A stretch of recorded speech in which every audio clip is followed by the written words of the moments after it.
नमस्कार साथियों, मैं विक्रम सिंह चारण स्वागत करता हूं परिष्कार के ऑनलाइन प्लेटफॉर्म परिष्कार वर्ल्ड पर। दोस्तों, सीईटी 2024 की जो अपन महत्वपूर्ण क्वेश्चनों की जो टेस्ट सीरीज लेके आए हैं उसके सेशन 8 कंप्लीट हो चुके हैं। दोस्तों, आज अपन सेशन नंबर 9 ले रहे हैं और उसका अपन फर्स्ट क्वेश्चन देखते हैं क्या कहता है। 243 नंबर क्वेश्चन, लेंस का उपयोग करके दीर्घ दृष्टि दोष को ठीक किया जा सकता है। यानी दोस्तों, हाइपरमेट्रोपिया अगर हिंदी में और बात करें तो दूरदृष्टि दोष।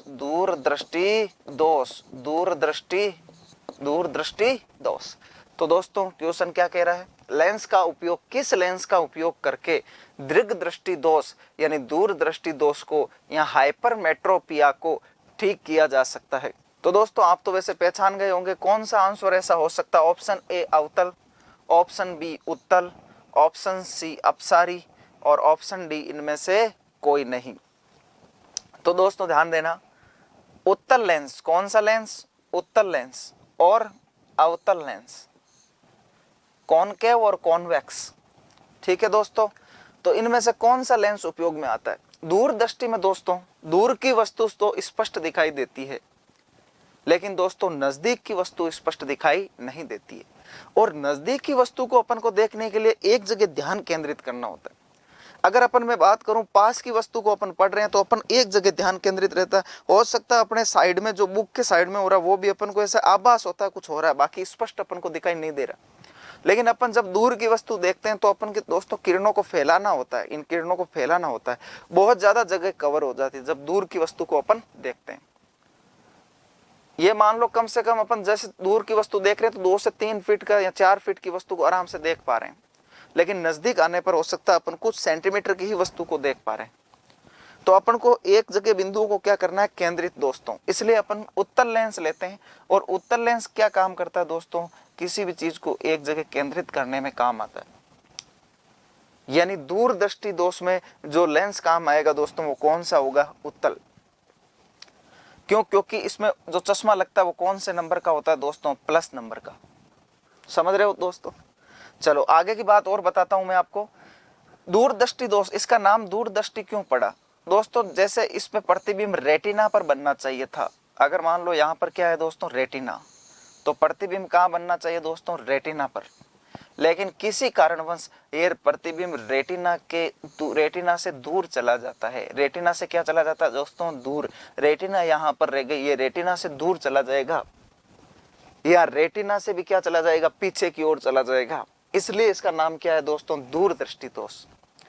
तो दोस्तों इसका जो राइट आंसर होगा वो कौन सा होगा, उत्तल लेंस। कौन सा, उत्तल लेंस, ऑप्शन बी इसका राइट आंसर।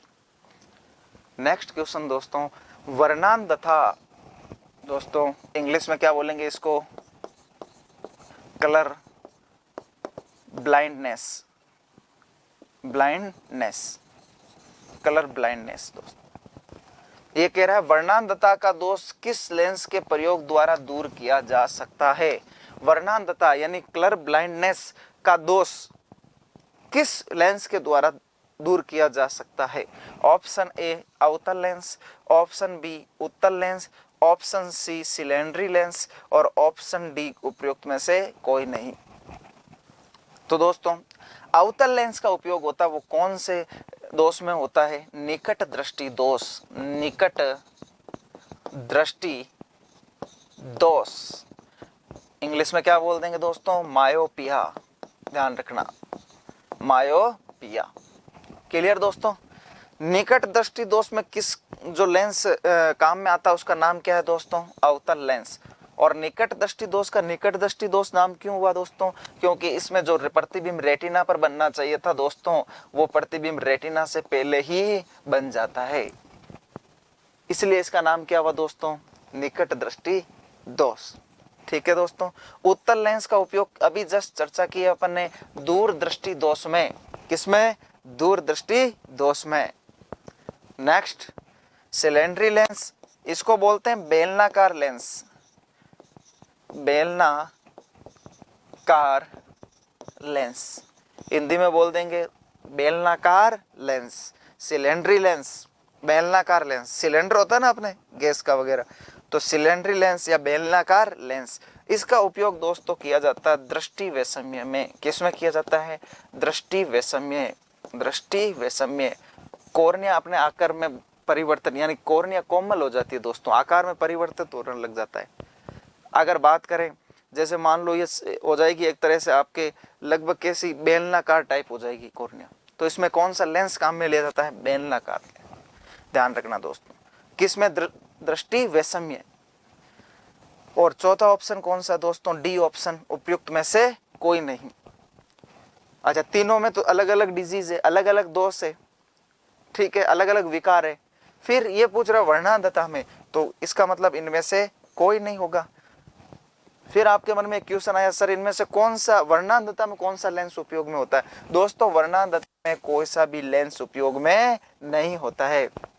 और पिछले कक्षा में मैंने इसकी पूरी चर्चा की है दोस्तों, वर्णांधता, कलर ब्लाइंडनेस के बारे में। इसमें हरा व लाल कलर देखने में व्यक्ति को क्या होता है? प्रॉब्लम होती है। और ये जेंट्स यानी नर व मादा दोनों में ये डिजीज हो सकती है दोस्तों, दोनों में ये दोष हो सकता है ज्यादातर। और ये आनुवांशिक रोग है। कैसा रोग है दोस्तों? आनुवांशिक। ज्यादातर आनुवांशिक रोगों में दोस्तों ध्यान रखना, नर केवल नर में ही होता है, मादा इसकी क्या होती है? वाहक होती है। अगर मादा इसकी रोगी होती है तो उसकी भ्रूणावस्था में मृत्यु हो जाती है, लेकिन ये रोग है, इसमें ध्यान रखना मादा को भी रोग हो सकता है और मादा की मृत्यु नहीं होती। तो ध्यान रखना कौन सा आंसर हो जाएगा इसका दोस्तों? उपयुक्त में से कोई नहीं। नेक्स्ट क्वेश्चन दोस्तों, लेंस की क्षमता का ऐसा ही मात्रक है, लेंस की क्षमता का ऐसा ही मात्रक है दोस्तों, लेंस की क्षमता यानी उसकी शक्ति P बराबर 1/f। दोस्तों ध्यान रखना, इसकी ऐसा ही मात्रक क्या होता है दोस्तों? डायोप्टर। क्या होता है? डायोप्टर। सब लोग, आपको सबको पता है। हॉर्स पावर, ध्यान रखना, हॉर्स पावर, हॉर्स शक्ति किसका मात्रक होता है? HP। तो आपको सबको पता है, सबको पता है, ध्यान रखना, विद्युत से संबंधित है हॉर्स पावर। मीटर, ध्यान रखना, मीटर किससे संबंधित है? दूरी से, विस्थापन से। वोट, ये भी विद्युत से संबंधित है, ध्यान रखना, विद्युत शक्ति। तो समझ रहे हो ना, इसका लेंस की क्षमता का ऐसा ही मात्रक कौन सा हो जाएगा दोस्तों? डायोप्टर। तो ऑप्शन कौन सा? ऑप्शन ए इसका दोस्तों राइट आंसर हो जाएगा, डायोप्टर। नेक्स्ट क्वेश्चन दोस्तों, निम्नलिखित में से किस दर्पण का उपयोग वाहनों के पश्चदर्शी दर्पण के रूप में किया जाता है? मतलब वाहनों में पीछे की ओर देखने के लिए, मतलब पीछे कौन सी गाड़ी आ रही है, क्या आ रहा है क्या नहीं, उसको देखने के लिए उपयोग में किया जाता है वाहनों में। अवतल दर्पण, उत्तल दर्पण, कौन सा ऐसा दर्पण है? समतल दर्पण या उपयुक्त में से कोई नहीं। दोस्तों ध्यान देना, समतल दर्पण अपने घरों में जो ड्रेसिंग टेबल होती है, अरे अपन जो घर में दर्पण उपयोग करते हैं वो कौन सा होता है? समतल। ध्यान रखना, वो कौन सा होता है? समतल। जितने अपन है उतने दिखेंगे उसमें, ये चीज ध्यान रखना।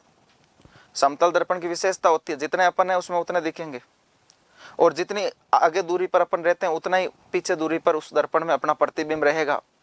अगर दर्पण के सामने अपन V वेग से भाग रहे हैं तो उधर से 2V वेग से भागता हुआ दिखाई देगा अपन को, समझ रहे हो ना दोस्तों। और अपना पूरा प्रतिबिंब अगर दर्पण में, समतल दर्पण में देखना है तो अपन को आधा, दर्पण आधा होना चाहिए दोस्तों। अगर 6 मीटर 7 मीटर अपनी लंबाई, माना कि 6 मीटर, तो दर्पण कितना होना चाहिए? 3 मीटर का, आधा होना चाहिए। या 6 फीट अपनी लंबाई है तो दर्पण कितना होना चाहिए? 3 फीट का। तो समझ रहे हो ना मेरी बात, ये चीज। तो समतल दर्पण ड्रेसिंग टेबल वगैरह घरों में जो उपयोग होते हैं, समझ गए। उत्तल दर्पण और अवतल दर्पण, अवतल दर्पण दोस्तों ध्यान रखना, ये ध्यान रखना किस में उपयोग होता है? अपने जो दाढ़ी, शेविंग, दाढ़ी बनाने में किसका उपयोग, कौन से दर्पण का उपयोग करना चाहिए? अवतल दर्पण का। लेकिन अपन नॉर्मल घरों में कौन सा कर रहे हैं? समतल। करना कौन सा चाहिए दोस्तों? अवतल। इससे ये चीजों को ध्यान रखना दोस्तों, बड़ा करके दिखाता है। तो इससे क्या होगा? मुंह आपका बड़ा होके, मतलब एक तरह से जूम होके दिखेगा, तो हर एक चीज अपन को पता चलेगी, कहाँ पे बाल रह गया, कहाँ पे नहीं, समझ गए ना। तो दाढ़ी बनाने में किसका, कौन से दर्पण का उपयोग होता है? अवतल दर्पण, समझ रहे हो। ऐसे अवतल दर्पण के और भी अन्य उपयोग है ना। लेकिन अपन से क्या पूछ रहा है? वाहनों में। तो वाहनों में दोस्तों कौन सा होगा? पश्च दर्पण में, वाहनों के पश्च दर्पण के रूप में दोस्तों ध्यान रखना कौन सा होगा? उत्तल दर्पण। कौन सा दर्पण? उत्तल। उत्तल दर्पण की विशेषता होती है ये वस्तुओं को छोटा कर करके दिखाता है दोस्तों।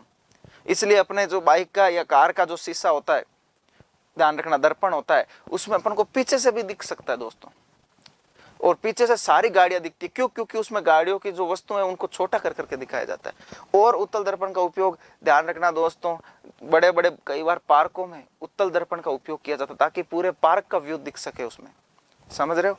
तो ध्यान रखना उत्तल दर्पण का उपयोग कहाँ पे आ जाएगा? वाहनों के पश्च दर्पण में। और अवतल दर्पण का और उपयोग दोस्तों, तो ध्यान रखना डेंटिस्ट के पास गए हो कभी, डेंटिस्ट के पास एक दर्पण होता है, वो अवतल दर्पण होता है, उसमें ध्यान रखना हर चीज विस्तृत बड़ा करके दिखाता है। तो इसलिए अपने अगर वो अपन मुंह खोल रहे हैं तो अपने पूरे जो दांत है वो विस्तृत रूप से उस डेंटिस्ट को दिखेंगे, समझ गए ना ये चीज। तो इसका राइट आंसर दोस्तों कौन सा हो जाएगा? उत्तल दर्पण, ऑप्शन बी। नेक्स्ट क्वेश्चन दोस्तों 247, एक वस्तु किसी उत्तल लेंस के 2f1 पर रखी है तो उसका प्रतिबिंब बनेगा। एक वस्तु किसी उत्तल लेंस के 2f1 पर रखी है तो उसका प्रतिबिंब बनेगा। 2f1 और लेंस के मध्य, 2f2 और लेंस के मध्य, 2f2 पर, f2 पर। दोस्तों ये बहुत कई बार तो ज्यादातर विद्यार्थी इस टॉपिक को देखते ही डर जाते हैं और इस टॉपिक को छोड़ देते हैं। और मेरा यह दावा है दोस्तों, अभी तो मेरे पास हो सकता है इतना समय नहीं है, लेकिन दोस्तों मैं इस टॉपिक को 1 मिनट में आपको क्लियर करवा सकता हूं, उसके बाद आप कोई भी क्वेश्चन इसका गलत नहीं करोगे। फिर भी मैं कुछ आपको बेसिक चीज बता रहा हूं, प्रतिबिंब बना के तो मैं यह नहीं बताऊंगा, लेकिन कुछ चीज आपको बता रहा हूं जरूर। जैसे मान लो उत्तल लेंस पूछे ना, तो आप ये चीज जरूर याद रखना, उत्तल लेंस में प्रतिबिंब कैसे बनते हैं? वास्तविक और उल्टे, ये तो चीज रट लो आप, वास्तविक व उल्टे। दोस्तों कुछ नहीं करना है, अगर मैं क्लास में होता तो डायग्राम, ऑफलाइन क्लास में मैं डायग्राम से समझाता हूँ इसको, फिर भी मैं समझा रहा हूँ, कुछ कोशिश कर रहा हूँ आपके सामने, ठीक है दोस्तों। यहां पर अपन लिखेंगे दोस्तों क्या? बिंब। क्या लिखेंगे? बिंब। यहां पर अपन क्या लिखेंगे? प्रतिबिंब। क्या लिखेंगे? प्रतिबिंब। और यहां पर अपन क्या लिख लेंगे दोस्तों? आकार। क्या लिख लेंगे? आकार, ठीक है। बिंब में अपन क्या करेंगे? सबसे पहले दोस्तों अनंत आता है, फिर 2f आता है, फिर f आता है। अगर इसी क्रम को वापस अपन को लिखना है, f 2f और अनंत। क्यों? क्योंकि दर्पण के एक साइड में अनंत 2f f, उसी प्रकार f 2f अनंत, दर्पण में ऐसा ही प्रतिबिंब बनेगा, समझ गए ना आप? इस प्रकार। और उसी प्रकार ध्यान रखना अपने लेंस में भी जो प्रतिबिंब बनेंगे वो भी ऐसे ही बनेंगे, अनंत 2f f और f 2f अनंत। ये किस में बनेगा? लेंस में। अब सुनना दोस्तों, बीच का करना है बराबर। क्या करना है? बराबर। बराबर के इधर आओगे तो आकार कैसा हो जाएगा? छोटा, और आगे जाओगे तो बड़ा। बस इतनी चीज याद रख लेना। अब देख दो दोस्तों, इससे सारी चीज आपकी क्लियर हो जाएगी। अगर बिंब अनंत पर है तो प्रतिबिंब कहां बनेगा? f पर। आकार में कैसा होगा? छोटा। बताओ याद हुआ नहीं हुआ? और प्रतिबिंब का स्वरूप वास्तविक में उल्टे, वो तो रटना ही है अपन को सीधा। अगर बिंब 2f पर है तो प्रतिबिंब 2f पर, आकार बराबर। अगर बिंब f पर है तो प्रतिबिंब अनंत पर, आकार बढ़ा। बताओ किसी भी तरह की कोई समस्या? सीधा सीधा अपना क्वेश्चन हल हो रहा है। अब समझना दोस्तों, अगर बिंब अनंत व 2f के मध्य है, अगर बिंब अनंत व 2f के मध्य है तो प्रतिबिंब, कुछ नहीं करना, वही चीज लेनी, f व 2f के मध्य। अब आप आकार में जरूर कंफ्यूज हो सकते हो कि सर आकार तो 2 आ गए, बराबर, छोटा। दोस्तों जो चीज सेम रहती है उसका कोई महत्व नहीं रहता, परिवर्तन ही प्रकृति का क्या है? नियम। अब बराबर वाला तो बराबर है, इसको क्या करना? तो फिर अगर 2 में आ जाए बात तो आप किसको ले लो? जो अलग है। तो कौन अलग है? छोटा। तो आकार कैसा होगा? छोटा। अगर बिंब अनंत व 2f के मध्य है तो प्रतिबिंब f व 2f के मध्य होगा, और आकार में कैसा होगा? छोटा, और स्वरूप वास्तविक व उल्टा। समझ रहे हो ना मेरी बात? अगर बिंब 2f व f के मध्य है तो प्रतिबिंब 2f व अनंत के मध्य, और बराबर वाले का कोई मतलब नहीं, तो आकार में कैसा? बड़ा। बस। अब बताओ कितना इजी है, और अपन लोग इसको हार्ड बनाते हैं। जिसको ये चार्ट सारणी याद है वो कभी भी ऐसा क्वेश्चन गलत नहीं करेगा। दोस्तों कुछ भी दे आप तो 2f, या 2f दिया 1 दे दे, 2f 2 दे दे, आप तो बस इतना पता रखो 2f। तो अगर 2f पर है तो प्रतिबिंब कहां बनेगा दोस्तों? कहां बनेगा बताओ? इस आंसर में आप सबको पता चल गया कहां पर? 2f पर। यानी 2f1 दे दिया तो आप देख लो यार 2f2, ये 2f1, ये 2f2। समझ रहे हो ना मेरी बात? तो ध्यान रखना कहां बनेगा दोस्तों? 2f2 पर। तो इसका राइट आंसर दोस्तों कौन सा हो जाएगा? Option C. दोस्तों ये छोटा सा चार्ट है, बस इससे आपका 1 नंबर क्लियर है, ये समझ लो आप, और 100% इसका एक क्वेश्चन आता है। तो इसका राइट आंसर दोस्तों ऑप्शन सी। नेक्स्ट क्वेश्चन दोस्तों, नेक्स्ट क्वेश्चन से पहले दोस्तों, छोटे बैच क्वालिटी एजुकेशन, ये किसकी जो है परिष्कार की ये क्या है दोस्तों, विशेषता है। परिष्कार की क्या है, विशेषता। नए बेंच प्रारंभ हो रहे हैं दोस्तों, कब से हो रहे हैं, आने वाले सोमवार को। और ये नए बेंच किसके प्रारंभ हो रहे हैं, पीएसआई के। किसके दोस्तों, पीएसआई के, जीके प्लस हिंदी के। और इसमें वीडियो लेक्चर, पीडीएफ नोट्स और टेस्ट सीरीज ये सब आपको प्रोवाइड करवा दिए जाएंगे। किसके साथ, ऑफलाइन कोचिंग के या ऑफलाइन क्लास के साथ दोस्तों। ठीक है, और भी अधिक जानकारी चाहिए दोस्तों तो इस नंबर पर आप संपर्क करें, और भी अधिक जानकारी चाहिए। ठीक है दोस्तों, नेक्स्ट क्वेश्चन ले। एक वस्तु 50 डिग्री कोण पर रखे गए दो समतल दर्पणों के मध्य रखी गई है, तो समतल दर्पण में वस्तु के कितने प्रतिबिंब बनेंगे। आप देख लो दोस्तों, इसका एक बार आप ऑप्शन देख लिया करो। अगर मान लो टीचर समझाने के लिए आगे आता है दोस्तों, तो आप उस वीडियो को रोक सकते हो। आपके पास पीयूष बटन ऐसे थोड़ी है, आप रोक ही नहीं सकते उसको। समझ रहे हो ना ये चीज। तो ध्यान रखना, एक वस्तु 50 डिग्री कोण पर रखे गए दो समतल दर्पण के मध्य रखी गई है, तो समतल दर्पण में वस्तु के कितने प्रतिबिंब बनेंगे। बताओ दोस्तों, जल्दी से बताओ इसका आंसर क्या हो सकता है। 4, 5, 6, 7। तो आइए अपन देखते हैं इसका आंसर क्या हो सकता है। इसका फॉर्मूला होता है दोस्तों, समतल दर्पण के प्रतिबिंबों की संख्या निकालने का। इसको n से दर्शाते, किससे दर्शाते हैं, n से। 360 अपॉन थीटा माइनस 1, ये इसका फॉर्मूला। दोस्तों इसकी एक विशेषता जरूर याद रखना, नोट लगा के याद रखना। -1 तभी लिया जाएगा जब आंसर में कौन सी संख्या आ जाए, सम संख्या। अगर इसमें भाग दे सम आए तब तो -1 करना है, और अगर दोस्तों विषम आ जाए तब ये -1 नहीं करना है। विषम में -1 नहीं करना है, सम में ही केवल क्या करना है दोस्तों, -1। तो अपन देखते हैं इसका थीटा कितना है यहाँ पर, 50 डिग्री। 360 अपॉन 50 गया 0 से 0, 7 पंजे कितना हो गया, 50 है। और कितनी डिग्री है, 360। ध्यान रखना दोस्तों, लगभग कितने आ जाएंगे, लगभग इसका आंसर आ जाएगा दोस्तों कितना, 7। कितने आ जाएंगे, 7। अगर एग्जैक्ट तो नहीं निकाल पा रहे हैं अपन, 360 अपॉन 5, 50 डिग्री का भाग देंगे तो लगभग आ गया 35, लगभग 7 पॉइंट कुछ आएंगे। तो अपन कह सकते हैं कितने आएंगे, 7। तो इसका राइट आंसर दोस्तों कौन सा हो जाएगा, 7। कौन सा हो जाएगा, ऑप्शन डी। एग्जैक्ट तो नहीं आ पा रहा, लेकिन लगभग अपन पहुंच गए हैं ना आंसर पर। तो इसका कितना हो जाएगा, 7। अगर दूसरी बात करें तो कुछ क्वेश्चनों में जैसे मान लो 60 डिग्री अपन ने ले ली, तो 0 से 0 6, तो इसका आंसर कितना हो जाएगा, 6। अब ये 6 कैसी है दोस्तों, सम, तो इसमें से -1 कर देना, यानी प्रतिबिंबों की संख्या कितनी हो जाएगी दोस्तों, 5। कितनी हो जाएगी, 5। तो इसका right answer option D. Next question दोस्तों, प्रकाश तरंगों के लिए निम्न में से कौन सा एक कथन सत्य है। बताइए दोस्तों, प्रकाश तरंगों के लिए निम्न में से कौन सा एक कथन सत्य है। बताइए आपके अनुसार कौन सा हो सकता है। प्रकाश तरंगों के लिए निम्न में से कौन सा एक कथन सत्य है। लाल रंग के तरंगदैर्ध्य सर्वाधिक होते हैं, बैंगनी रंग का तरंगदैर्ध्य सर्वाधिक होता है, बैंगनी रंग का वेग लाल रंग से अधिक होता है, लाल रंग की आवृत्ति बैंगनी रंग की आवृत्ति से अधिक होती है, बैंगनी रंग का वेग लाल रंग से अधिक होता है। तो कौन सा आंसर आपके अनुसार सत्य हो सकता है दोस्तों, बताओ। तो दोस्तों ध्यान रखना, एक शॉर्ट ट्रिक आती है विबज्योर, आप सब पढ़ते हो विबज्योर। विबज्योर ध्यान रखना दोस्तों, ये तरंगदैर्ध्य का बढ़ता क्रम है, और तरंगदैर्ध्य को किससे दर्शाते हैं दोस्तों, लैम्डा, यानी लैम्डा का बढ़ता क्रम, यानी तरंगदैर्ध्य का दोस्तों बढ़ता क्रम है। यानी सर्वाधिक, सबसे अधिक तरंगदैर्ध्य दोस्तों किसका होगा, लाल, किसका होगा, रेड का। तो बताओ ऐसा कौन सा ऑप्शन है जिसमें लाल आ रहा है। तो दोस्तों ध्यान रखना, लाल रंग का तरंगदैर्ध्य सर्वाधिक होता है, ऑप्शन ए राइट हो जाएगा दोस्तों। विबज्योर, बेजानी, अपिनाला, ध्यान रखना, violet, indigo, blue, green, yellow, orange और रेड, ये कलर है 7, ध्यान रखना है ना। तो दोस्तों लाल रंग का तरंगदैर्ध्य सर्वाधिक होता है, ये ध्यान रखना। अच्छा, जिसका तरंगदैर्ध्य सर्वाधिक उसका वेग भी क्या हो जाएगा दोस्तों, क्या हो जाएगा, सर्वाधिक। यानी लाल रंग का वेग अधिक होना चाहिए। ये पूछ रहा कौन सा कथन सत्य, ये तो गलत हो गया, बैंगनी रंग का वेग अधिक। जिसका तरंगदैर्ध्य अधिक उसका वेग भी अधिक। दोस्तों ध्यान रखना, लाल रंग का केवल और केवल तरंगदैर्ध्य अधिक होता है, बाकी सब अधिक किसके होते हैं, बैंगनी रंग के। लाल रंग का तरंगदैर्ध्य ही अधिक होता है, बाकी सब किसके अधिक होते हैं, बैंगनी रंग के। प्रकीर्णन सबसे अधिक किसका होगा दोस्तों, बैंगनी रंग का। आवर्ती सबसे अधिक किसकी होगी दोस्तों? बैंगनी रंग की। तो मेरी बात समझ रहे हो ना आप? ये शॉर्ट ट्रिक क्या है?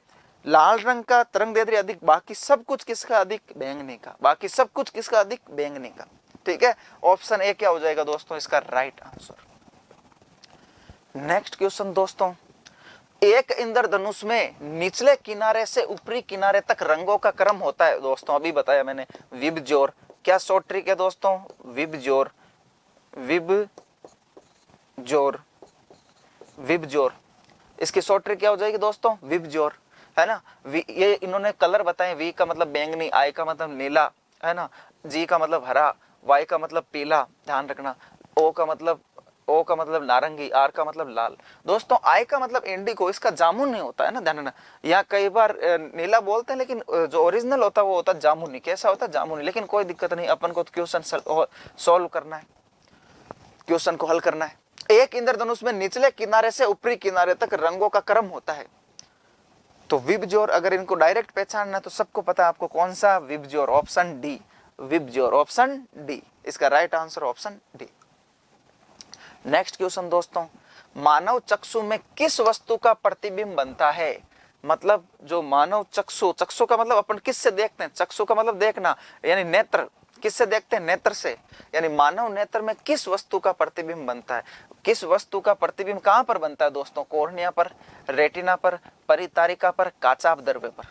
दोस्तों आंख की मैं पूरी संरचना बताता हूं, लेकिन मैं कुछ चीज आपको बता सकता हूं, आपके हो तो यहां पर, लेकिन ज्यादा मैं चर्चा नहीं कर सकता, आप समझ सकते हो, इतना समय नहीं है। ये दोस्तों आइरिस है, जो ऐसा दिख रहा है ना, ये आइरिस।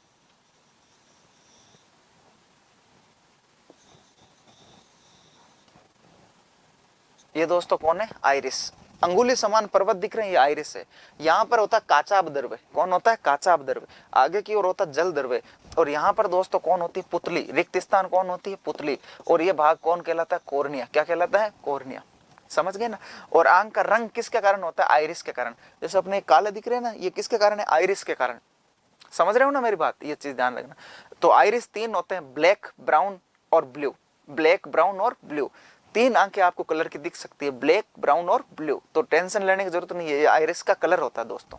ये किसका कलर होता है? आइरिस का कलर होता है। चलो अपन को क्या पूछ रहा है? प्रतिबिंब कहां बनता है? तो आप सबको पता है प्रतिबिंब दोस्तों कहां बनता है? रेटिना पर। कहां बनता है? रेटिना पर। और नेत्रदान में किसको दान दिया जाता है? कॉर्निया को। नेत्रदान में किसको दान दिया जाता है? कॉर्निया को। काचाभ-द्रव्य दोस्तों आंखों की जो आकृति उसको बनाए रखता है। ऐसा नहीं हो आंख पिचक जाए, पिचके नहीं, इसलिए कौन नहीं पिचकने देता? काचाभ-द्रव्य। तो इसका दोस्तों right answer option B. Next question देखते हैं दोस्तों। नेक्स्ट क्वेश्चन से पहले छोटे बेंच quality education, deputy jailer, GK plus Hindi, PSI GK plus Hindi, और इसके नए बेंच प्रारंभ हो रहे हैं दोस्तों। कब? आने वाले सोमवार को। और भी अधिक जानकारी चाहिए तो इस नंबर पर आप संपर्क कर सकते हो दोस्तों। नेक्स्ट क्वेश्चन, एक व्यक्ति की लंबाई 6 फीट है, उसे अपना पूरा प्रतिबिंब दर्पण में देखने के लिए ऊर्ध्व दर्पण की न्यूनतम ऊंचाई होगी, यानी समतल दर्पण की, यानी कौन से दर्पण की? समतल दर्पण की न्यूनतम ऊंचाई होगी। बताओ दोस्तों, है ना। सिंपल मिरर की लंबाई कितनी होनी चाहिए अगर व्यक्ति 6 फीट का है? व्यक्ति कितने फीट का है दोस्तों? व्यक्ति कितने फीट का है? व्यक्ति 6 फीट का है दोस्तों। कितने फीट का? 6 फीट का। कितने फीट का? 6 फीट का। ध्यान रखना, कितने फीट का? 6 फीट का दोस्तों। और इसको अपना पूरा जो है प्रतिबिंब देखना किसमें? दर्पण में। तो अगर व्यक्ति 6 फीट का है दोस्तों, तो दर्पण कितना? आधा होना चाहिए, 3 फीट का। कितने फीट का? 3 फीट का। ये तो आप सबको पता है। तो ऑप्शन कौन सा हो जाएगा? Option B, right answer option B. Next question, विद्युत अपघटन का उपयोग होता है दोस्तों, आप सबको पता है विद्युत अपघटन का उपयोग किस में होता है? विद्युत लेपन में, प्लास्टिक निर्माण में, कैटेलिटिक कन्वर्टर में, कोई नहीं। तो आपके अनुसार कौन सा हो सकता है दोस्तों? तो ध्यान रखना, विद्युत लेपन में। विद्युत लेपन में। इसका राइट आंसर कौन सा होगा? ऑप्शन ए, विद्युत लेपन में। किसके लेपन में? विद्युत लेपन में। धातुओं पर परत भी चढ़ाई जाती विद्युत लेपन के द्वारा, ध्यान रखना। और कई बार तोड़ा जाता विद्युत अपघटन के द्वारा। कोई भी सूत्र है, कोई भी फॉर्मूला है, या कोई भी विद्युत अपघट्य रसायन है, उसको तोड़ा जाता है, ध्यान रखना। तो ऑप्शन कौन सा हो जाएगा? Option A, right answer. Next question दोस्तों, कार बैटरी के संबंध में सही कथन है। कार बैटरी के संबंध में सही कथन है, इसकी वोल्टता सामान्यतः 12 वोल्ट होती है। बिल्कुल देखते हैं अपन क्या कहता है ये। अगला, इसके इलेक्ट्रोड शीशा तथा लोहे के बने होते हैं। ऑप्शन सी उपयुक्त दोनों, ऑप्शन डी इनमें से कोई नहीं। कार की जो बैटरी लगती है उसमें ये पूछ रहा है कौन से कथन सत्य है। दोस्तों आपके अनुसार कुछ आपने सोचा होगा आंसर, हो सकता है आपने इतनी देर में आंसर लगा भी लिया होगा, फिर भी अपन चर्चा कर लेते हैं ना। कार की जो इसकी वोल्टता होती है 12 वोल्ट, बिल्कुल सही बात है। इसकी वोल्टता कितनी होती है 12 वोल्ट, बिल्कुल सही बात है दोस्तों, 12 वोल्ट है ना। ध्यान रखना कैसे 12 वोल्ट कैसे होती है दोस्तों, 12 वोल्ट इसकी वोल्टता कैसे होती है। कार में जो बैटरी लगती है उसकी वोल्टता 12.6 से 14.4 तक होती है दोस्तों, 12.6 से 14.4 तक इसकी वोल्टता होती है किसकी, कार में लगने वाली बैटरी को। लेकिन जब इस बैटरी को अपन पूर्ण चार्ज करेंगे ना दोस्तों, पूर्ण रूप से, तो ध्यान रखना ये कितने तक चली जाएगी 12.6 तक। लेकिन सामान्यतः जो बैटरी होती है ना दोस्तों वो होती है 12 वोल्ट, कितनी होती है 12 वोल्ट तक ही चार्ज होती है। इसलिए बिल्कुल ऑप्शन फर्स्ट राइट है। इसके इलेक्ट्रोड शीशा और लोहे, लोहे गलत है दोस्तों, एंटीमनी है ना, एंटीमनी ध्यान रखना, एंटीमनी ध्यान रखना। लोहा गलत दे दिया, यहाँ पर शीशा बिल्कुल सही दिया लेकिन लोहा गलत दे दिया, तो फिर तो ये तो ऑप्शन गलत हो जाएगा, सीधी सीधी बात है। और सल्फ्यूरिक एसिड इसमें होता है बैटरियों में, ध्यान रखना। तो इसका ऑप्शन कौन सा राइट हो जाएगा दोस्तों, ऑप्शन ए, यानी ऑप्शन ए इसका क्या हो जाएगा दोस्तों, राइट आंसर। नेक्स्ट क्वेश्चन दोस्तों, माइक्रोवेव ओवन में जिस माइक्रोवेव ट्यूब का उपयोग होता है वह है, बताइए दोस्तों। क्लिस्ट्रॉन एवं magnetron tubes, klystron tube, magnetron tube एवं ट्रेवलिंग वेव ट्यूब। तो दोस्तों आपके अनुसार कौन सी ऐसी ट्यूब है जो ध्यान रखना किस में उपयोग होती है, माइक्रोवेव ओवन में। माइक्रोवेव ओवन जिसमें अपन खाने को गर्म करते हैं, ध्यान रखना है ना, तो उसके कौन सी ट्यूब का इस्तेमाल होता है उसमें, तो ध्यान रखना कौन सी का, मैग्नेट्रॉन ट्यूब का दोस्तों, ऑप्शन सी, मैग्नेट्रॉन ट्यूब का, ऑप्शन सी। नेक्स्ट क्वेश्चन से पहले दोस्तों ध्यान रखना, ग्रेड फर्स्ट व ग्रेड सेकंड शिक्षक पेपर फर्स्ट व सभी विषय, मतलब सेकंड पेपर, कौन सा पेपर दोस्तों, सेकंड पेपर। ये नए बेंच प्रारंभ हो रहे हैं आने वाले सोमवार को। और दोस्तों परिष्कार की विशेषता है छोटे बेंच और क्वालिटी एजुकेशन, ये किसकी विशेषता है, परिष्कार की दोस्तों। क्यों छोटे बेंच रहेंगे, तो ध्यान रखना उसमें शिक्षा की गुणवत्ता अपने आप बढ़ जाती है दोस्तों, शिक्षा की गुणवत्ता अपने आप बढ़ जाएगी। ध्यान रखना छोटे बेंच में अपन मान लो 800 1000 में अगर कोई भी स्टूडेंट का कोई प्रॉब्लम आई तो वो पूछ नहीं पाएगा, सीधी सीधी बात है, ये तो वास्तविकता, इसमें आप ना इसको नकार सकते हो ना मैं नकार सकता हूँ। छोटे बेंच में अगर स्टूडेंट को प्रॉब्लम आती है 2 मिनट लगता है उसको, वो पूछ लिया, टीचर ने फट उसको बताया, बस समस्या का वही क्या हो गया दोस्तों, समाधान। चलो नेक्स्ट क्वेश्चन की ओर। डेजर्ट कूलर द्वारा शीतलन किस पर आधारित है।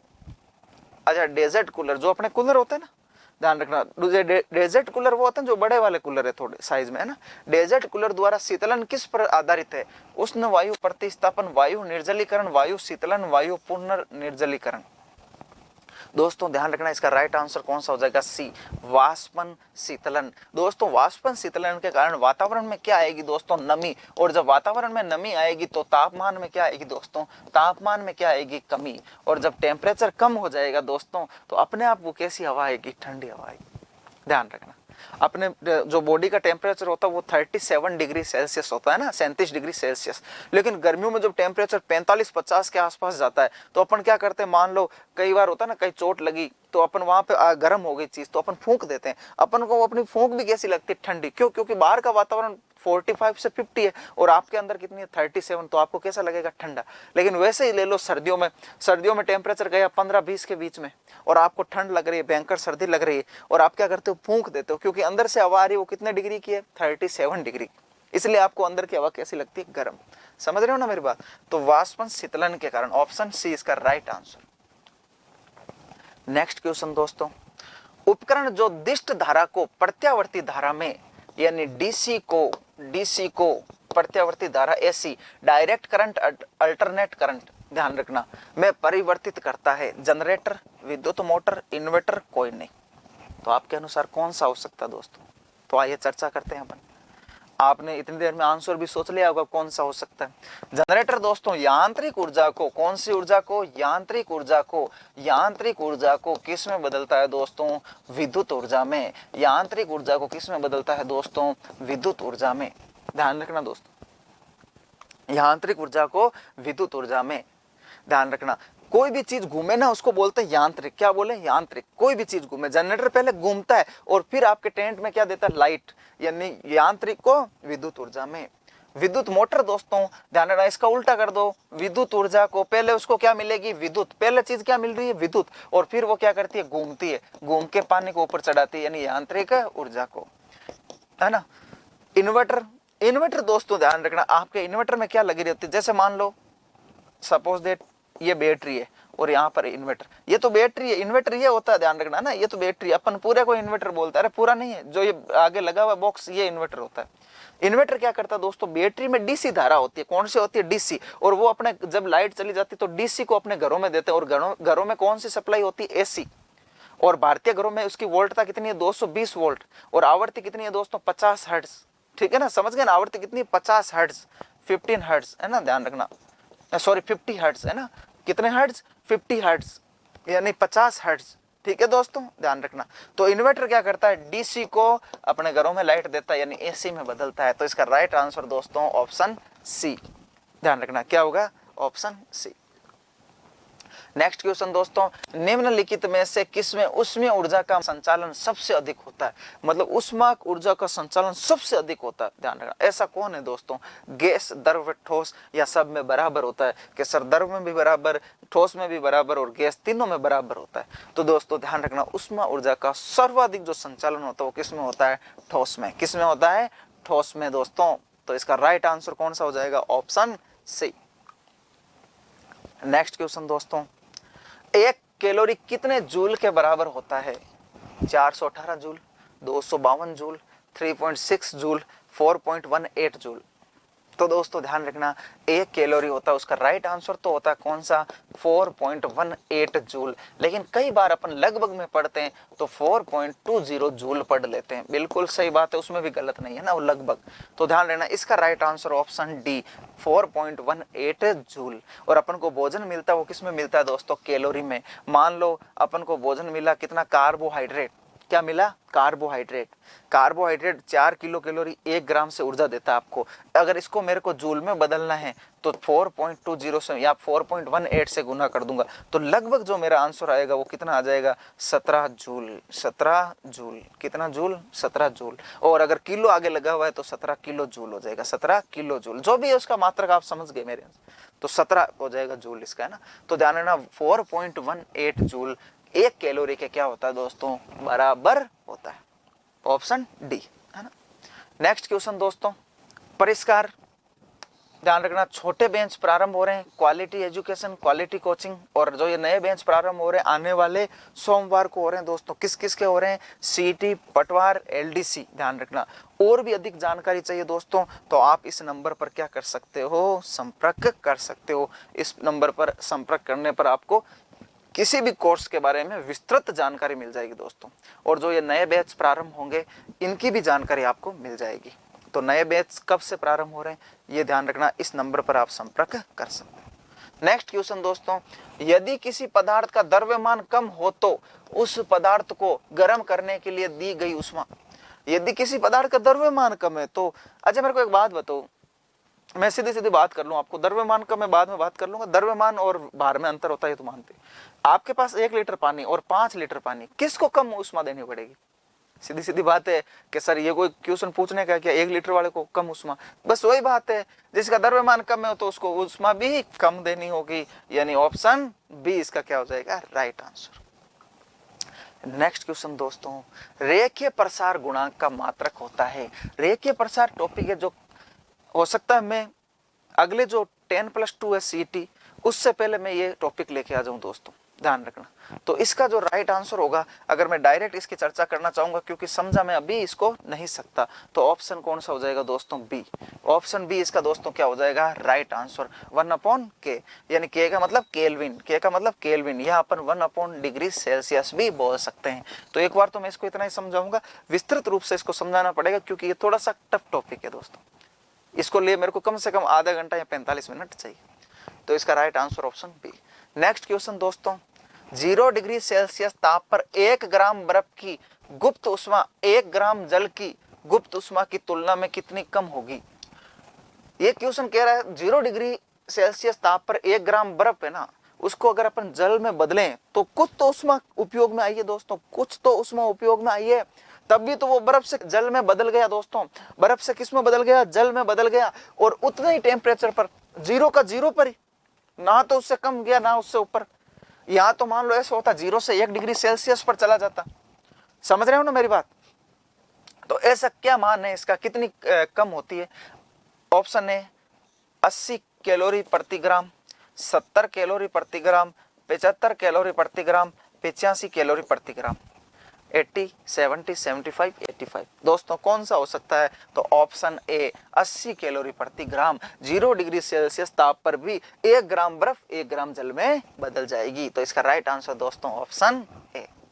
और दोस्तों ये तो किसका हुआ? ये बर्फ से किसमें? जल में। इसी प्रकार कई बार वाष्पन का भी पूछ लेता, उसकी भी अपन चर्चा करेंगे। चलो नेक्स्ट क्वेश्चन देखते हैं। किस कारण से कांच के पात्र में अत्यधिक गर्म द्रव्य को डालने से कांच टूट जाता है?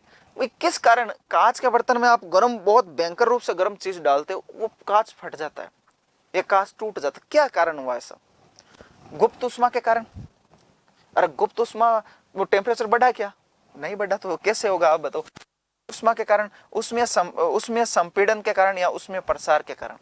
तो दोस्तों इसका राइट आंसर हो जाएगा उसमें प्रसार। अरे उष्मा का जैसे ये गिलास है और इसमें गर्म वस्तु डाली, उष्मा का क्या होगा? प्रसार होगा। उष्मा का क्या होगा? प्रसार होगा। उष्मा बाहर जानी चाहेगी, लेकिन ये गिलास कांच के जाने नहीं देगी। लेकिन किसी कारणवश अगर उष्मा का ज्यादा हो गई, उष्मा का प्रसार और भयंकर रूप से हुआ, तो ये कांच यहाँ से टूट जाएगा और उष्मा कहाँ चली जाएगी? बाहर की। तो ऑप्शन कौन सा? बी। नेक्स्ट क्वेश्चन से पहले दोस्तों, छोटे बेंच क्वालिटी कोचिंग और सीईटी के जो नए बेंच हो रहे हैं वो प्रारंभ हो रहे हैं, ग्रेजुएशन लेवल व 12th लेवल दोनों के। दोस्तों जितना जल्दी हो सकता है उतना जल्दी एडमिशन लो दोस्तों। 4 महीने, 2 महीने, 3 महीने, 15 दिन, 20 दिन में कोई सिलेक्शन नहीं होता है। सिलेक्शन होगा साल, 1.5 साल, 2 साल पढ़ने से, ध्यान रखना दोस्तों। तो ग्रेजुएशन लेवल व 12th लेवल दोनों के सीईटी के नए बेंच प्रारंभ हो रहे हैं। आने वाले सोमवार को प्रिंटेड नोट्स, परिष्कार बैग और टेस्ट सीरीज सब आपको प्रोवाइड करवा दिए जाएंगे। और भी अधिक जानकारी चाहिए तो इस नंबर पर आप संपर्क कर सकते हैं। नेक्स्ट क्वेश्चन दोस्तों, मरकरी में उष्मा का स्थानांतरण किस विधि द्वारा होता है? संवहन, चालन, विकिरण, कोई नहीं। ऑप्शन, मरकरी में उष्मा का स्थानांतरण किस विधि के द्वारा होता है? संवहन, चालन, विकिरण, कोई नहीं। तो दोस्तों मैं कुछ चर्चा कर देता हूं आपके सामने, है ना। इतनी देर में आपने आंसर तो सोचा होगा कुछ ना कुछ तो, है ना। संवहन, इसमें दोस्तों ध्यान रखना, अणु जो होता है, अणु कोई भी अणु वो स्वयं आगे गति करके जाता है, स्वयं आगे गति, फिर गर्म। जैसे ये अणु गर्म हुआ तो ये आगे जाएगा शुद्ध, यहाँ पे ज्यादा गर्मी हो गई तो ये आगे चला जाएगा, फिर यहाँ गर्म करेगा, फिर यहाँ, ऐसे समझ गए इस प्रकार। चालन में दोस्तों ध्यान रखना, अणु तो स्वयं वहीं रहते हैं लेकिन एक दूसरे को देते हैं। जैसे मान लो मैं यहाँ बैठा हूँ, मेरे सामने कोई और विद्यार्थी बैठा है, उसके सामने कोई और विद्यार्थी, तो अपन मैं क्या करूंगा, मेरा ज्ञान उसको दूंगा, मैं यहीं बैठे बैठे हिलूंगा नहीं, और वो भी अपना ज्ञान बिना हिले अगले को, मतलब समझ गए ना। यहाँ कोई वस्तु है तो मैं उसको दूंगा बिना यहाँ से मूवमेंट किए हुए। तो यहाँ इसमें कण गति नहीं करते, इसमें कण गति नहीं करते, जबकि इसमें कण गति कर रहा है, स्वयं आगे जा रहा है। और दोस्तों विकिरण, दोस्तों ध्यान रखना, विकिरण होता है, ध्यान रखना, उसमें ध्यान रखना माध्यम की आवश्यकता नहीं होती है, ये निर्वात में भी गति कर सकता है विकिरण। जैसे सूर्य की किरण आ रही है, कौन से विधि के द्वारा आ रही है? विकिरण विधि के द्वारा। तो दोस्तों मरकरी, ध्यान रखना, जब मरकरी अपनी ठोस अवस्था में हो या द्रव्य अवस्था में हो चाहे, तो उसमें किस विधि के द्वारा होगा? ऑप्शन बी, चालन। ध्यान रखना दोस्तों, इसमें स्वयं अणु ध्यान रखना गति नहीं करेगा, आगे से आगे, आगे से आगे, इस प्रकार, है ना, ध्यान रखना। तो ऑप्शन बी। नेक्स्ट क्वेश्चन दोस्तों, ध्वनि ऊर्जा को विद्युत ऊर्जा में बदलने वाला यंत्र, ऐसा कौन है जिसको मैं बोल रहा हूँ, कौन सी ऊर्जा? ध्वनि बोल रहा हूँ, और आगे वायर लगाओ, वायर में कौन सी होती है? विद्युत। ऐसा कौन हो सकता है दोस्तों? Telephone, dynamo, microphone, radio. तो आप सबको पता है डायनेमो जनरेटर, जनरेटर किसको बदलता है? यांत्रिक ऊर्जा को विद्युत ऊर्जा में। टेलीफोन में भी 2 सिस्टम होते हैं, माइक कौन सी? ध्वनि ऊर्जा को विद्युत में, और फिर विद्युत ध्वनि में, समझ गए ना मेरी बात। माइक्रोफोन, रेडियो, रेडियो विद्युत को ध्वनि में, विद्युत को ध्वनि में। अब कौन सा बचा? माइक्रोफोन। ये जो माइक्रोफोन लगा हुआ ना दोस्तों, माइक्रोफोन, ये देखो दोस्तों मैं बोल रहा हूँ ध्वनि, और आगे कौन है? वायर। ध्वनि ऊर्जा को किस में बदल रहा है? विद्युत ऊर्जा में, यानी ध्वनि ऊर्जा को विद्युत ऊर्जा में। ऑप्शन सी इसका राइट आंसर हो जाएगा दोस्तों, ऑप्शन सी। फारेनहाइट मात्रक में जल का हिमांक तथा जल के कवंतनाक के मध्य कितना अंतर होता है? फ़ारेनहाइट मात्रक में जल के हिमांक तथा जल के कवंतनाक में कितना अंतर होता है? 100, 180 डिग्री का, 100 डिग्री का, 180 डिग्री का, 80 डिग्री का, यानी 80 फ़ारेनहाइट का या 80। अच्छा, ऑप्शन सी और डी 280, तो इसका मतलब ये तो दोनों गलत हो जाएंगे सीधे सीधे। 280 आगे 2 हो नहीं सकते। कई बार अपन को ऐसा भी दे सकता है, वो ध्यान रखना है ना। तो 280 आगे तो अपन 280 तो होंगे नहीं। अब अपने पास कौन सा बचा? ए और बी। दोस्तों ध्यान रखना, जल का हिमांक होता है ना, किसका? जल का हिमांक फ़ारेनहाइट में बोल रहा हो। किस में बोल रहा है? फ़ारेनहाइट में। तो दोस्तों 32 फ़ारेनहाइट होता है। और ध्यान रखना दोस्तों, जल का कवंतनाक होता है 212 फ़ारेनहाइट, 212 फ़ारेनहाइट। तो समझ रहे हो, 212 डिग्री फ़ारेनहाइट और 32 डिग्री फ़ारेनहाइट। तो इसका मतलब समझ गए आप लोग कितना अंतर हो रहा दोनों के बीच। तो लगभग अगर बात करें तो 180, कितना? 180। जल का हिमांक 32 डिग्री और जल का 32 फ़ारेनहाइट और 32 और कवंतनाक 212 फ़ारेनहाइट, यानी 180 का जो अंतर आ रहा है, ये इसका क्या होगा दोस्तों? Right answer, option B. Next question दोस्तों, जब एक निश्चित द्रव्यमान का पिंड एक ऊंचाई से स्वतंत्र रूप से गिरता है, दोस्तों जैसे मान लो कोई ऊंचाई है, यहाँ पर एक पिंड था और अब ये पिंड क्या हो रहा है? ऊंचाई से स्वतंत्र रूप से नीचे गिर रहा है। तो क्या होगा दोस्तों? इसकी स्थितिज ऊर्जा घटती है, गतिज ऊर्जा बढ़ती है। इसकी स्थितिज ऊर्जा बढ़ती है और गतिज ऊर्जा घटती है। इसकी स्थितिज ऊर्जा, गतिज ऊर्जा दोनों बढ़ती है और इसकी स्थितिज ऊर्जा व गतिज ऊर्जा दोनों घटती है। दोस्तों चाबी, बचपन में अपन जिस खिलौने से खेलते थे, चाबी भरने वाली गाड़ी से, उसमें चाबी भरते थे, तो वो तो होगी स्थितिज, संचित ऊर्जा होगी ना, संचित। और जब अपन छोड़ते हैं, कोई भी चीज गति कर रही है, वो गतिज। ये समझ गए आप? अब इसका आंसर सोच सकते हो आप। 2 ऑप्शन तो क्या हो गए? गलत, ऑप्शन सी और डी। यहाँ तो ऐसे थोड़ी दोनों बढ़ेगी दोनों घटेगी, ऐसा तो होगा नहीं, एक दूसरे के दोनों विपरीत है। ये तो सिस्टम समझ में आ गया। अब दोस्तों क्या है कि यहाँ से ये था, तब तो इसमें कौन ज्यादा थी? स्थितिज। और जैसे ही इसने गति की, अब स्थितिज किस में बदल गई दोस्तों? गतिज में। यानी स्थितिज तो घट गई लेकिन गतिज बढ़ गई। ऐसा कौन सा ऑप्शन है जिसमें स्थितिज घटती और गतिज बढ़ती? Option A. तो इसका राइट आंसर दोस्तों कौन सा हो जाएगा? Option A. इस क्वेश्चन के अनुसार इसका right answer option A. Next question दोस्तों, फोटोवोल्टीय संबंधित है भूतापीय ऊर्जा से, पवन ऊर्जा से, नाभिकीय ऊर्जा से, सौर ऊर्जा से। दोस्तों फोटोवोल्टिक क्या होते हैं? ये ध्यान रखना दोस्तों, प्रकाश ऊर्जा का उपयोग करके, यानी प्रकाश ऊर्जा का उपयोग करके क्या बनाते हैं दोस्तों? बिजली बनाते हैं। क्या बनाते हैं? बिजली। ध्यान रखना, यानी प्रकाश ऊर्जा को किसमें बदलते हैं? विद्युत ऊर्जा में। एक क्वेश्चन और हो गया, देख लो। प्रकाश ऊर्जा को किसमें बदलते हैं? विद्युत ऊर्जा में। यानी ये किसमें काम आएंगे? सौर ऊर्जा से। ऑप्शन डी दोस्तों इसका क्या हो जाएगा? Right answer. नेक्स्ट क्वेश्चन दोस्तों, उससे पहले रीड लेवल फर्स्ट व रीड लेवल सेकंड दोनों के नए बेंच प्रारंभ हो चुके हैं आने वाले सोमवार को। ध्यान रखना दोस्तों, और भी अधिक जानकारी चाहिए तो इन नंबर पर आप संपर्क करें। दोस्तों टीचर्स वैकेंसी तो ये सोच लो आ चुकी है, ये समझ लो, अभ्यर्थना जा चुकी है तो आएगी, 100% आई। तो इसलिए कोचिंग का समय ये बाद में कोई कोचिंग का समय नहीं होता। बाद में ठीक है पढ़ना होता है भाई, ताकि घर वाले को ऐसा नहीं लगे कि मैंने समय खराब कर दिया। समझ गए ना?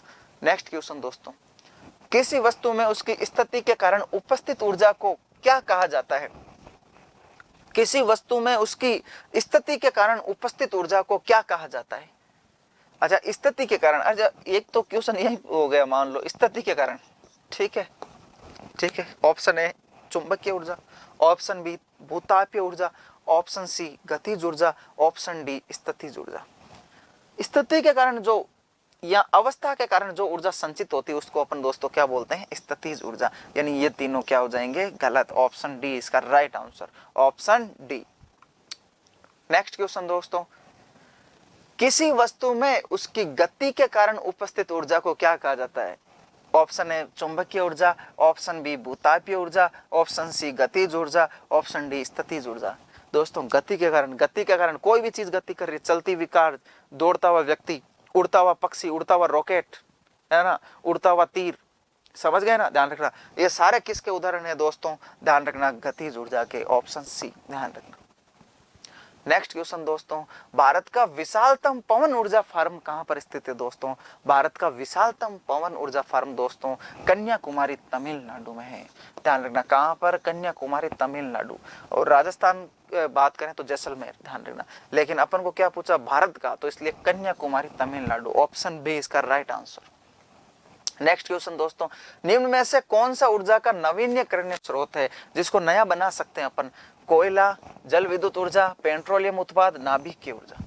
निम्न में से कौन सा ऊर्जा का नवीनीकरणीय स्रोत है? जल विद्युत ऊर्जा, कोयला, पेट्रोलियम उत्पाद और नाभिकीय ऊर्जा। तो दोस्तों ध्यान रखना, क्या कोयला अपन नया बनाएंगे? क्या अपन नहीं बना सकते, प्रकृति में है जो है। पेट्रोलियम नहीं, नाभिकीय भी नहीं। ऑप्शन ए जल विद्युत ऊर्जा, जल के द्वारा विद्युत ऊर्जा अपन जरूर बना सकते हैं। क्वेश्चन का राइट आंसर कौन सा हो जाएगा दोस्तों? Option A. नेक्स्ट क्वेश्चन दोस्तों, घड़ी में चाबी देने पर कौन सी ऊर्जा संग्रहित होती है? अभी बताया, जस्ट चर्चा की। अगर जिस किसी ने ध्यान दिया उसका तो आंसर आ चुका है इतनी देर में। घड़ी में चाबी देने पर कौन सी ऊर्जा संग्रहित होती है? गतिज ऊर्जा, विद्युत ऊर्जा, स्थितिज ऊर्जा, दबाव ऊर्जा। दोस्तों ध्यान रखना, कौन सी ऊर्जा? ध्यान रखना, स्थितिज ऊर्जा। घड़ी में चाबी भर रहे हो, स्थितिज, और या घड़ी है वो घड़ी चल रही है या गाड़ी भाग रही है, तो कौन सी? गतिज। ध्यान रखना, तो ऑप्शन सी इसका दोस्तों क्या हो जाएगा? Right answer. किसी मीटर ऊंचाई पर स्थित वस्तु में संचित ऊर्जा। ये क्वेश्चन आ गया, किसी मीटर ऊंचाई पर, मान लो कोई लड़की है या कोई लड़का है, सीढ़ियों के द्वारा कहाँ? बिल्डिंग के ऊपर चला गया, समझ गए? तो अब उसमें स्थितिज ऊर्जा संचित हो गई। अब वो सोच रहा कि मैं तो सीढ़ियों से आऊंगा ही नहीं, तो वो डायरेक्ट भी आ सकता दोस्तों, बिल्डिंग से डायरेक्ट भी आ सकता। क्यों? क्योंकि उसके अंदर संचित ऊर्जा कौन सी? स्थितिज। और स्थितिज ऊर्जा अब किस में बदल जाएगी? गतिज में। समझ गए ना? तो इसका राइट आंसर दोस्तों कौन सा हो जाएगा? स्थितिज ऊर्जा, ऑप्शन ए। दोस्तों स्कूल व्याख्याता फर्स्ट ग्रेड वाणिज्य वर्ग का पेपर जो सेकंड है वो भी स्टार्ट हो चुका, शुरू हो चुका है। और नए बेंच ये प्रारंभ कब हो रहे हैं दोस्तों? आने वाले सोमवार को। इसी के साथ दोस्तों अपना जो सेशन है वो यहीं पर क्या होता है? समापन होता है, यहीं पर समाप्त होता है दोस्तों। इसी के साथ सभी को हार्दिक शुभकामनाएं, नमस्कार, राम राम सा और राधे राधे।